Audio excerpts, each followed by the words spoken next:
Hello student, welcome to my channel. আজকের আমি education সাবজেক্টের গ্র্যাজুয়েশন সেমিস্টার 1 নিউ সিলেবাসের একটি বিষয় নিয়ে আলোচনা করব। আজকের আমার আলোচনার বিষয় হলো এডুকেশন, অর্থাৎ যারা এডুকেশনে অনার্স নিয়ে পড়ছো বা এডুকেশনে যাদের পাশের সাবজেক্ট আছে গ্র্যাজুয়েশনে সেমিস্টার 1-এ, তাদের একটি বিষয় নিয়ে আলোচনা করব। তো আজকের আমার আলোচনার বিষয় হলো শিশুকেন্দ্রিক শিক্ষার বৈশিষ্ট্য আলোচনা করো। শিশুকেন্দ্রিক শিক্ষার বৈশিষ্ট্য আলোচনা করো। তো প্রথমে আমরা জানব শিশুকেন্দ্রিক শিক্ষা বলতে সাধারণত কী বোঝায়। শিশুকেন্দ্রিক শিক্ষা হলো শিক্ষার যে চারটি উপাদান আছে, অর্থাৎ শিক্ষার্থী বা শিশু, দ্বিতীয় উপাদান হচ্ছে শিক্ষক, তৃতীয় হচ্ছে পাঠ্যক্রম এবং চতুর্থ হলো বিদ্যালয়। এই চারটি উপাদানের মধ্যে সর্বমহৎ উপাদান বা মুখ্য উপাদান হলো শিক্ষার্থী। এই যে বর্তমানে যে শিক্ষা ব্যবস্থা, এই শিক্ষা ব্যবস্থা কিন্তু শিশু কেন্দ্রিক শিক্ষা ব্যবস্থা। তার কারণ আজকের থেকে যদি আমরা বেশ কিছু বছর পিছিয়ে যাই, তাহলে আমরা দেখতে পাবো যে একটা টাইম গতানুগতিক যে শিক্ষা পদ্ধতি বা শিক্ষা ব্যবস্থা, সেই ব্যবস্থা ছিল শিক্ষক কেন্দ্রিক শিক্ষা ব্যবস্থা, যেখানে শিক্ষককে ভাবা হতো একটা জ্ঞানের ভাণ্ডার এবং শিক্ষার্থীকে ভাবা হতো জ্ঞান শূন্য। অর্থাৎ শিক্ষক হলো একটা ভরা কলসি এবং শিক্ষার্থী হলো একটা ফাঁকা কলসি। সেই ভরা কলসি থেকে জ্ঞান চুইয়ে ফাঁকা কলসির দিকে আসবে। এটাকে সাধারণভাবে আমরা চুইয়ে পড়া নীতি বলে জানি। কিন্তু বর্তমান দিনের যে শিক্ষা ব্যবস্থা, আধুনিক যে চিন্তাভাবনা, সেই চিন্তাভাবনায় শিক্ষার্থীকে ফাঁকা কলসির সঙ্গে বা শিক্ষার্থীকে জ্ঞানহীন বলে মনে করা হয় না। এখানে মনে করা হয় যে প্রত্যেকটা শিক্ষার্থীর মধ্যে সমস্ত কিছু গুণ বা সমস্ত কিছু প্রবণতা বা সমস্ত কিছু বৈশিষ্ট্য আছে। শিক্ষকের কাজ হলো শিক্ষার্থীকে শুধুমাত্র সাহায্য করা। তাই বর্তমান দিনে চিন্তাভাবনায় শিক্ষক হলো একজন গাইড, একজন ফ্রেন্ড এবং একজন ফিলোজফার। তো এই যে চিন্তাভাবনা, এই চিন্তাভাবনায় শিশু বা শিক্ষার্থীকে শিক্ষার মূল কেন্দ্রবিন্দুতে রাখা হয়েছে এবং সেজন্যই বর্তমান দিনে শিক্ষার্থীকে বেশি প্রাধান্য দেওয়া হয়ে থাকে, শিক্ষার্থীকে অনেক বেশি স্বাধীনতা দেওয়া হয়ে থাকে। তার কারণ হলো এখানে ভাবা হয়ে থাকে শিক্ষার্থী সমস্ত কিছু জানে, শুধুমাত্র তাকে পরিচালনা করার দায়িত্ব একজন শিক্ষকের। এই যে চিন্তাভাবনা, এই চিন্তাভাবনাকে আমরা সাধারণত শিশু কেন্দ্রিক শিক্ষা বলে থাকি বা শিক্ষা ব্যবস্থা বলে থাকি। এই শিক্ষা ব্যবস্থার জনক হলেন জ্যাক রুসো। আমরা রুসোর নাম অবশ্যই শুনেছি, ফরাসি একজন ব্যক্তি, তিনিই হলেন এই শিশুকেন্দ্রিক শিক্ষার জনক। পরবর্তী সময় এই শিশুকেন্দ্রিক শিক্ষা বা এই শিক্ষার্থী কেন্দ্রিক শিক্ষা সম্পর্কে প্রায় সমস্ত দার্শনিক তারা এই শিশুকেন্দ্রিক শিক্ষাকে সমর্থন করেছেন। তো যাই হোক, এই হলো শিশুকেন্দ্রিক শিক্ষা ব্যবস্থা। এবারে আমরা মূল আলোচনার বিষয়ে যাব যে শিশুকেন্দ্রিক শিক্ষার বৈশিষ্ট্য কী।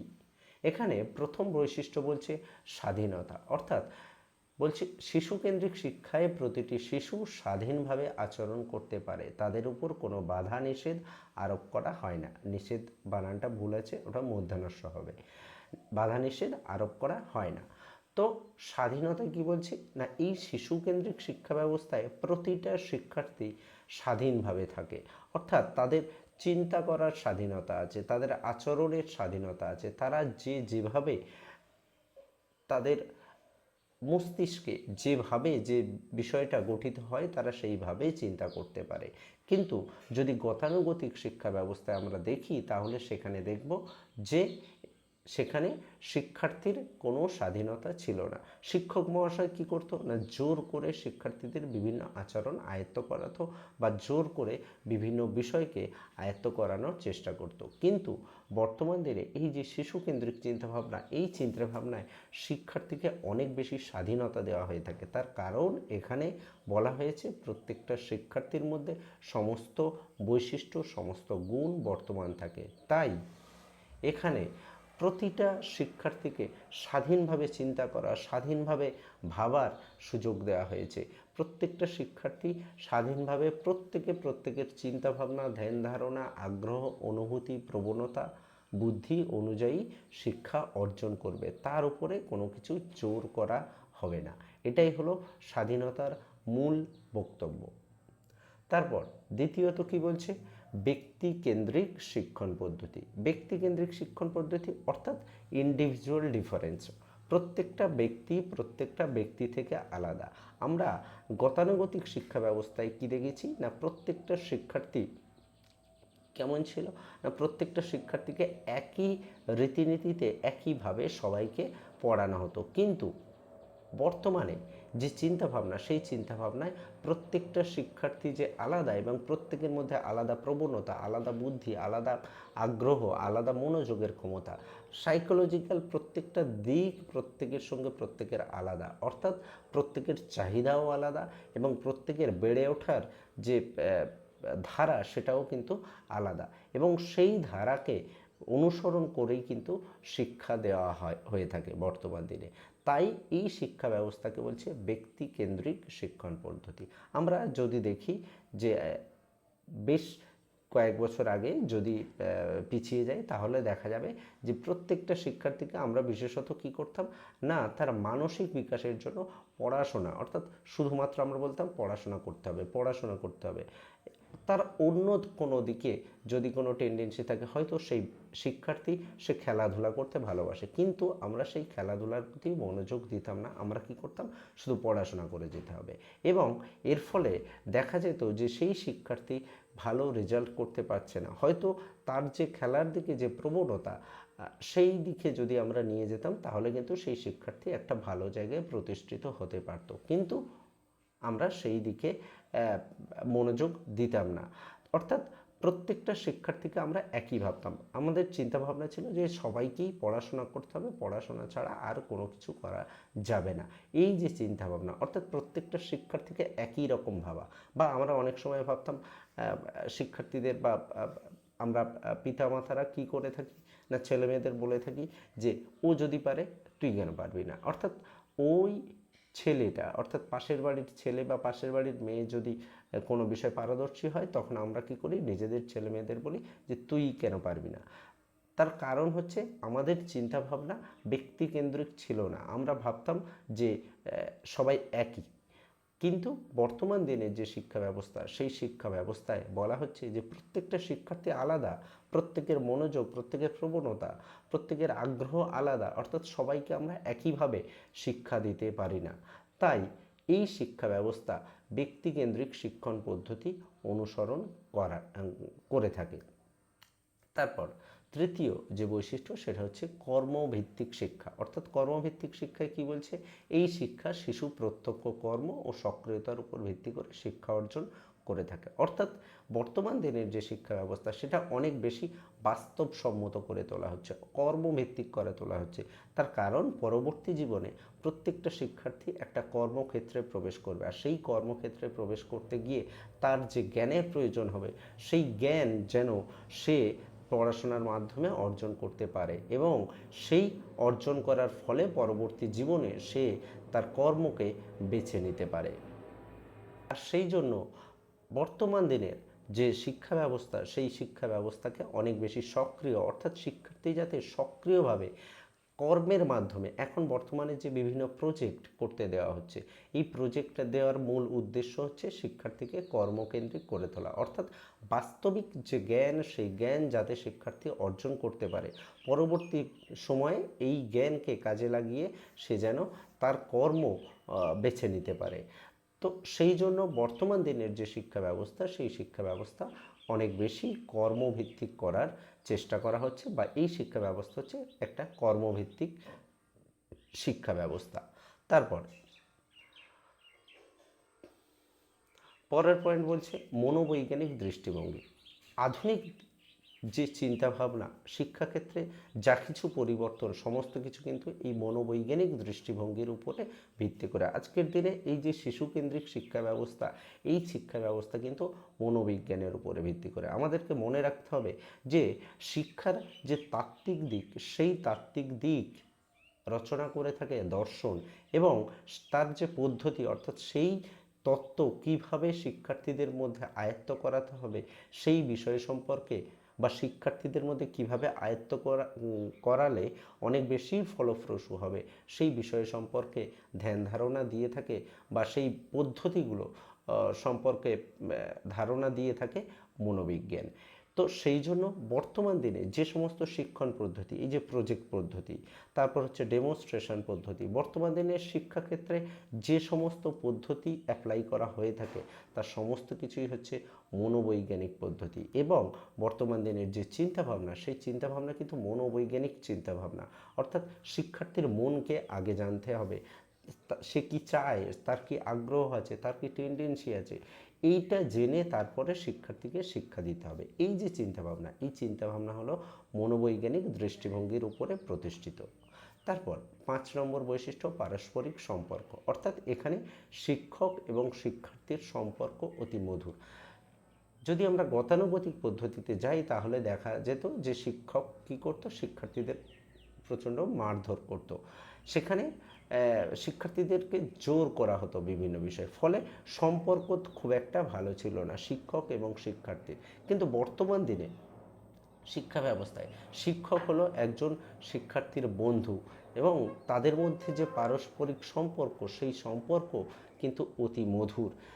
এখানে বলা হয়েছে শিক্ষক এবং শিক্ষার্থীর সম্পর্ক হচ্ছে পিতা এবং পুত্রের মতো। অর্থাৎ একজন পিতা যেমন তার পুত্রকে স্নেহ করে, ভালোবাসা দেয়, ঠিক তেমনভাবে একজন শিক্ষক শিক্ষার্থীকে সেই রূপ স্নেহ এবং ভালোবাসা দিয়ে শিক্ষার্থীর ভেতরে যে আচরণগুলো আছে, যে প্রবণতা, যে গুণগুলো আছে, সেগুলো বিকশিত হতে সাহায্য করবে।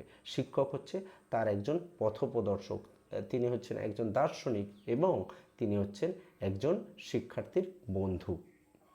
তারপর 6 নম্বর বৈশিষ্ট্য কি বলছে, সৃজন ক্ষমতার বিকাশ।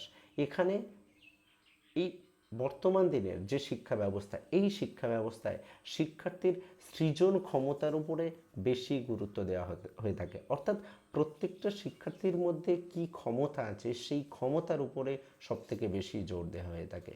তার কারণ প্রত্যেকটা শিক্ষার্থীর আলাদা আলাদা ক্ষমতা। বর্তমান আমরা সবাইকে একইভাবে শিক্ষা দিতে পারি না, বা একই দিকে নিয়ে যেতে পারি না। প্রত্যেকটা শিক্ষার্থী আলাদা, সেই আলাদা বৈশিষ্ট্যের জন্য প্রত্যেকে আমরা আলাদা আলাদা। এই যে বর্তমান দিনে প্রতিটা ব্যক্তি যদি আমরা দেখি তাহলে দেখা যাবে যে এত বৈচিত্র্যপূর্ণ কেন, আমাদের সমাজ এত বৈচিত্র্যপূর্ণ কেন না, তার কারণ হলো প্রত্যেকটা মানুষের চিন্তাভাবনা আলাদা, প্রত্যেক মানুষের মধ্যে আলাদা আলাদা ক্ষমতা বর্তমান। কেউ খেলাধুলার প্রতি আগ্রহী, মানে কেউ খেলাধুলা করতে ভালোবাসে বা খেলাধুলায় ভালো, কেউ পড়াশোনায় ভালো, কেউ আবার খেলাধুলার মধ্যে বিভিন্ন খেলাধুলা আছে, কেউ ক্রিকেটে ভালো, কেউ ফুটবলে ভালো, কেউ গান করতে ভালোবাসে, কেউ নাচতে ভালোবাসে। তো প্রত্যেকটা শিক্ষার্থীর মধ্যে আলাদা আলাদা বৈশিষ্ট্য, অর্থাৎ সৃজন ক্ষমতা আলাদা। তো সেই জন্য বর্তমান দিনের যে শিক্ষা ব্যবস্থা, সেই শিক্ষা ব্যবস্থায় সবথেকে বেশি গুরুত্ব দেওয়া হয় শিক্ষার্থীর সৃজন ক্ষমতার বিকাশের উপরে। অর্থাৎ প্রত্যেকটা শিক্ষার্থীর ভেতরে যে ক্ষমতা আছে, সেই ক্ষমতার বিকাশের উপরে সবথেকে বেশি গুরুত্ব দেওয়া হয়ে থাকে। তারপর পরের 7 নম্বর পয়েন্ট বলছে সামাজিক বিকাশ। অর্থাৎ শুধুমাত্র শিক্ষার্থীর বিকাশের উপরে এই শিক্ষা ব্যবস্থা জোর দেয় না। শিক্ষার লক্ষ্য হলো শিক্ষার্থীর বিকাশ, সমাজের বিকাশ, এবং বৃহত্তর অর্থে একটা রাষ্ট্রের বিকাশ। তো যদি আমরা শুধুমাত্র শিক্ষার্থীর বিকাশের উপর জোর দিই তাহলে কিন্তু আমাদের সমাজ বিকশিত হবে না, এবং শিক্ষার্থী যেহেতু একটা সমাজের মধ্যে বসবাস করে, সেহেতু সমাজকে বিকশিত করতে হবে, সমাজকে ডেভেলপ করতে হবে। তাই বর্তমান দিনের যে শিক্ষা ব্যবস্থা, সেই শিক্ষা ব্যবস্থা কিন্তু সামাজিক বিকাশের উপরে গুরুত্ব দেয়, শুধুমাত্র শিক্ষার্থীর বিকাশের উপরে গুরুত্ব দেয় না। শিক্ষার্থীর বিকাশের সাথে সাথে সমাজের বিকাশের উপরে গুরুত্ব দেওয়া হয়ে থাকে। তারপর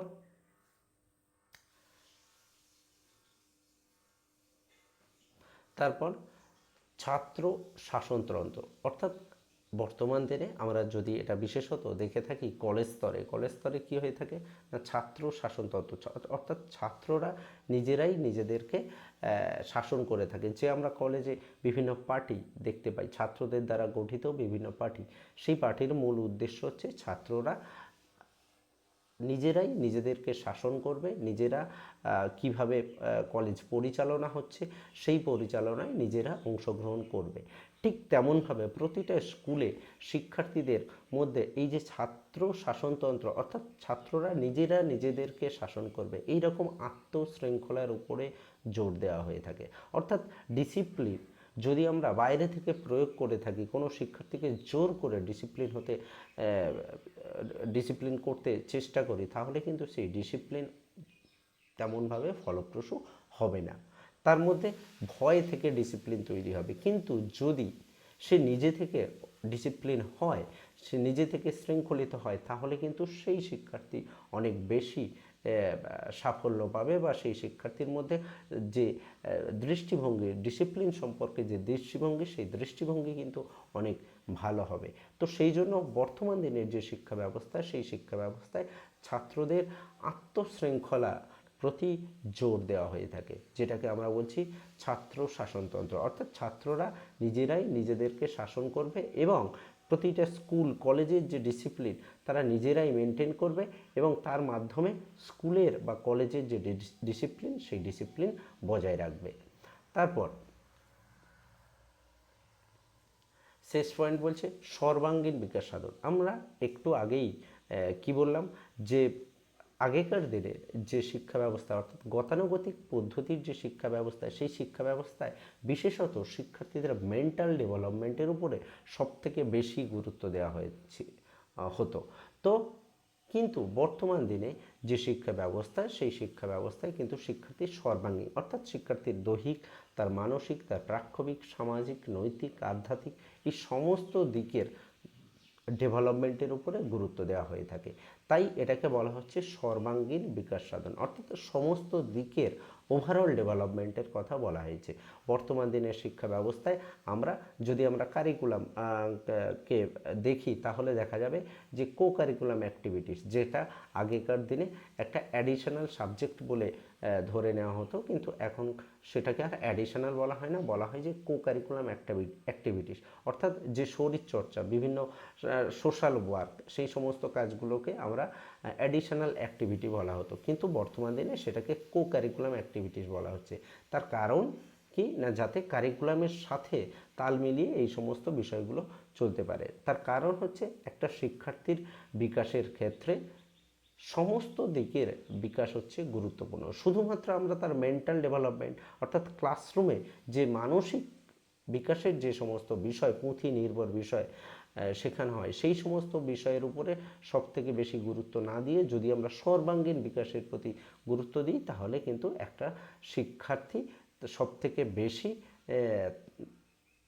ডেভেলপ হবে বা সবথেকে বেশি সাফল্য পাবে। তাই বর্তমান দিনের যে শিক্ষা ব্যবস্থা, সেই শিক্ষা ব্যবস্থা কিন্তু সেই গতানুগতিক যে চিন্তাভাবনা, শুধুমাত্র মানসিক বিকাশ বা মানসিক উৎকর্ষ সাধনের যে পদ্ধতি ছিল, সেটাকে পরিবর্তন করে শিক্ষার্থীর সর্বাঙ্গীন বিকাশ সাধনের উপরে জোর দেওয়া হয়ে থাকে। তো এই বিষয়গুলো হলো বর্তমান দিনের যে শিক্ষা ব্যবস্থা, এই যে আধুনিক যে শিক্ষা ব্যবস্থা, সেই শিক্ষা ব্যবস্থার যে বৈশিষ্ট্য, সেগুলোই কিন্তু কি না, শিশুকেন্দ্রিক শিক্ষার বৈশিষ্ট্য। তো যদি আমরা শিশুকেন্দ্রিক শিক্ষার বৈশিষ্ট্য আলোচনা করতে চাই, তাহলে আধুনিক যে শিক্ষা ব্যবস্থার যে বৈশিষ্ট্য, সেই বৈশিষ্ট্যগুলোই আমরা আলোচনা করলেই শিশুকেন্দ্রিক শিক্ষার বৈশিষ্ট্য আলোচনা করতে পারবো। তো এই হলো শিশুকেন্দ্রিক শিক্ষার বৈশিষ্ট্য। এইভাবে নিয়মিতভাবে আমি গ্র্যাজুয়েশন এবং ক্লাস 11-12 বিভিন্ন এডুকেশন এবং রাষ্ট্রবিজ্ঞানের বিভিন্ন বিষয় সম্পর্কে আলোচনা করে থাকি এবং আগামী দিনেও আরও বিভিন্ন বিষয় নিয়ে আলোচনা করব। যদি ভিডিওটা ভালো লাগে তাহলে তোমরা চ্যানেলটিকে সাবস্ক্রাইব করে নিও। ধন্যবাদ।